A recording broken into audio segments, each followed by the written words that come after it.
কথার রুমে এসে অগ্নি চিৎকার করে নার্সকে ডাকতে থাকে আর বলে কথার জ্ঞান ফিরেছে। এরপরে ডাক্তার এসে দেখে সত্যি সত্যি কথার হার্টবিট স্বাভাবিক হয়েছে। এরপর অগ্নি বাড়িতে ফোন দিয়ে বলে কথা সুস্থ হয়ে গেছে। তারপর অগ্নি কথাকে বলে তুই কি ভেবেছিলি তুই আমাকে ফাঁকি দিয়ে একা চলে যাবি? তখন কথা বলে পাচুক মশাই আপনি আমাকে যেতে দিলেন কিভাবে? আপনি তো আমাকে আবার ফিরিয়ে নিয়ে আসলেন। এদিকে কথা বাড়িতে ফিরে আসবে জন্য মিহির চিন্তায় পড়ে যায় যে কথা আবার চিকরার নাম বলে দেবে না তো। এরপরে বাড়ির সবাই কথাকে বলে যে অগ্নি তোমার হয়ে কলম চা গাছের লালন পালন করছে।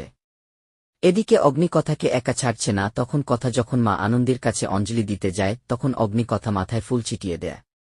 এরপরে কথা যখন আরতি করবে তখন অগ্নি এসে কথা পাশে এসে দাঁড়ায়।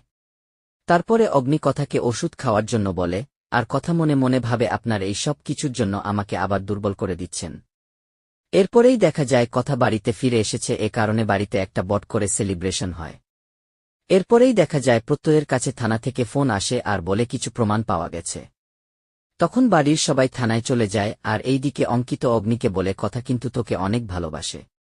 এরপর অগ্নি তখন চিন্তা করতে থাকে যে আমি ওই কথাটা বললাম তারপরই তো কথার জ্ঞান ফিরল, সে আবার সেই কথাটা শুনতে পায়নি তো। অন্যদিকে দেখা যায় থানাতে পুলিশ প্রত্যজকে জানায় এরকম কাস্টমাইজ বুলেট একটা দোকানেই পাওয়া যায়। আজকের পর্বটি এই পর্যন্তই শেষ। পরবর্তী পর্বে দেখা যায় কথা যখন রান্নাঘরে আসে তখন অগ্নি কথাকে বলে তোর এখন রেস্ট নেওয়ার দরকার, এই বলে কথাকে কোলে নিয়ে রুমে চলে যায়।